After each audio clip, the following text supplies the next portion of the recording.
السلام علیکم ورحمۃ اللہ وبرکاتہ۔ امید کرتا ہوں ناظرین آپ لوگ خیریت سے ہوں گے۔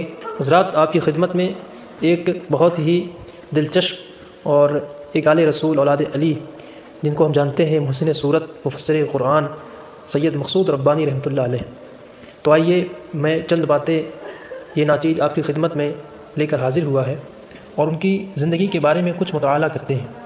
تو چلیے اس ویڈیو کو شروع کرتے ہیں۔ دنیا میں ایک ایسی حقیقت ہے جس کا کوئی انکار نہیں کر سکتا، وہ ہے موت، جس کا قرآن میں اللہ تعالیٰ نے یوں ذکر فرمایا ہے۔ ہر نفس کو موت کا مزہ چکھنا ہے۔ موت کو پیدا کرنے کی وجہ یہ بھی بیان فرما دی، موت اور زندگی پیدا کی تمہاری جانچ ہو جائے کہ تم میں کس کا کام زیادہ اچھا ہے۔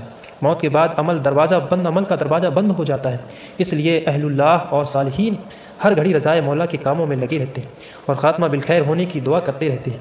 جس کا خاتمہ ایمان و عقیدہ کی سلامتی کے ساتھ شریعت مصطفیٰ صلی اللہ علیہ وسلم پر عمل کرتے ہوئے ہوتا ہے، وہ کامیاب ہوتا ہے۔ وہ جانے والا بڑا خوش نصیب ہوتا ہے مجہر، جو خود کو سارے گناہوں سے پاک کر کے چلے۔ حضرت سید مظہر ربانی ہمارے مربی و رہبر و پیر مرشد والد ماجد حضرت مفسر قرآن محمد مقصود غازی ربانی رحمۃ اللہ علیہ کی سالہ زندگی تقوی و پرہیزگاری سے عبارت ہے۔ شریعت مطہرہ کی پابندی اور تقوی میں آپ کی مثال پیش کی جاتی تھی۔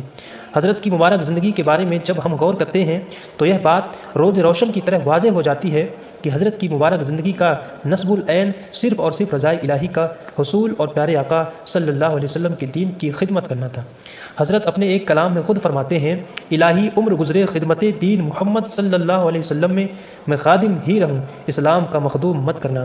آپ کا شیوا یہ تھا کہ خدمت دین کے لیے جب جیسی ضرورت پیش آئی اپنی خداداد صلاحیتوں کے ساتھ میدان عمل میں ڈٹ گئے، چاہے دینی تعلیمی ارادوں کا قیام ہو یا تصنیفی خدمات کے ذریعے اشاعت دین کا کام یا تفسیر قرآن کے بیان کے ذریعے الہی پیغام دونوں لوگوں تک پہنچانا ہو۔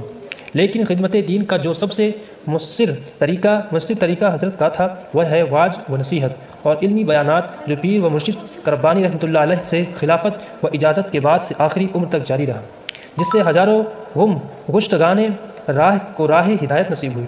یوں تو مفسر قرآن رحمۃ اللہ علیہ اپنی خداداد صلاحیتوں اور استعدادات علمی کی بنا پر جس کو چاہتے اپنا موضوع سخن بنا لیتے اور ایسا مدلل بیان فرماتے کہ سامعین کے ذہنوں میں کوئی بھی اشکال باقی نہ رہتا، انداز بیان ایسا کہ سننے والے مسحور ہو جاتے۔ لیکن حضرت کے بیانات کا ایک خاص موضوع تھا، وہ تھا موت کے عنوان پر جب حضرت تقریر فرماتے تو سننے والوں کی آنکھوں سے آنسو جاری ہو جاتے اور ایسی منظر کشی فرماتے کہ سامعین کبھی اپنے کفن میں لپٹا ہوا محسوس کرتے تو کبھی قبر میں لیٹا ہوا۔ لوگوں کو عاقبت کی فکر دلانے کے مقصد سے اکثر اس موضوع پر مختلف انداز میں گفتگو فرماتے، کبھی نثر میں تو کبھی نظم میں۔ اس حوالے سے حضرت کی مشہور زمانہ نظم کے چند اشعار پیش خدمت ہے۔ زندگی کا بھروسہ مومنوں جتنا ممکن ہو ذکر خدا کیجیے، ساتھ اپنے نہ جائے گا دنیا سے کچھ، اس کی الفت کو دل سے جدا کیجیے۔ مرنے والوں کو کیا تم نے نہیں دیکھا نہیں؟ کیا کسی کا جنازہ اٹھایا نہیں؟ کیا ہمیں بھی اس سمت جانا نہیں؟ مرحبا غور اس پر ذرا کیجیے۔ قبر کہتی ہے غافل مجھے بھول مت، ایک دن مجھ میں آئے گا سب چھوڑ کر۔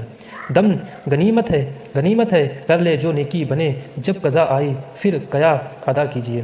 آئیے جانتے ہیں دنیا والوں کو فکر عاقبت کی غرض سے موت، جنازہ اور قبر کی یاد دلاتے رہنے والے اس مرد مجاہد کا آخری وقت قریب آیا تو اس کا کیا عالم تھا۔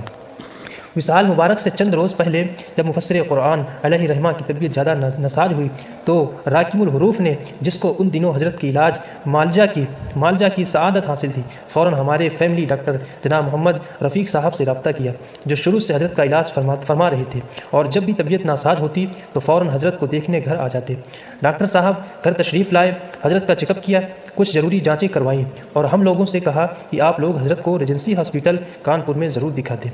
ہم بھائیوں نے جب حضرت سے کانپور چلنے کی گزارش کی تو حضرت نے منع فرما دیا، فرمایا کہ تمہارے حالات ٹھیک نہیں، ہم اپنے حالات بہتر جانتے ہیں، تم لوگ مزید پریشان مت ہو۔ لیکن ہم بھائیوں کے مسلسل اصرار کرنے پر حضرت کانپور جانے کے لیے راضی ہو گئے۔ ہم لوگ بروز جمعرات وہ حضرت کو لے کر کانپور پہنچ گئے۔ کانپور میں دوران علاج ڈاکٹروں کی رپورٹ امید افزا افزا نہ تھی۔ حضرت نے واپسی باندھا چلنے کے لیے کئی مرتبہ فرمایا، کیونکہ ان کے قائم کردہ مدرسہ دارالعلوم ربانیہ کا جلسہ دستار بندی 2 روز کے بعد تھا، جس کی حضرت کو بہت فکر تھی۔ جیوں دوا ہو رہی تھی، مرض بڑھ رہا تھا۔ جمعہ کو حضرت صبح ہی سے خاموش تھے، بہت کم بات کر رہے تھے، آنکھ بند کیے کچھ پڑھ رہے تھے۔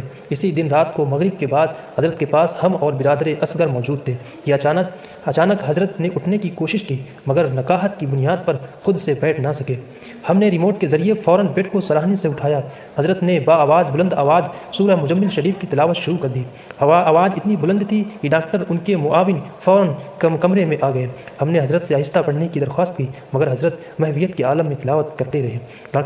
ڈاکٹر اور ان کے ساتھی بھی حیرت اور خاموشی سے اس منظر کو دیکھ رہے تھے۔ سورہ مزمل کی مکمل تلاوت کے بعد ایک کیف کے عالم میں حضرت نے یہ نعت پڑھنا شروع کیا: کیا جلوے ہیں اس کے پیش نظر، سبحان اللہ سبحان اللہ، یہ ارض و سما، یہ شمس و قمر، سبحان اللہ سبحان اللہ، اللہ اکبر۔ جس وقت ترنم میں حضرت کا یہ کلام پڑھ رہے تھے، ایک عجیب کیفیت تھی۔ پڑھتے پڑھتے ایک وجدانی کیفیت سے طاری ہو گئی۔ آکسیجن پائپ وغیرہ جو مسلسل لگے ہوئے تھے نکال کر پھینک دیا۔ ڈاکٹروں نے دوبارہ لگانے کی کوشش کی تو ان کا ہاتھ جھٹک دیا۔ نہ جانے اس وقت اپنے سامنے کیا دیکھ رہے تھے۔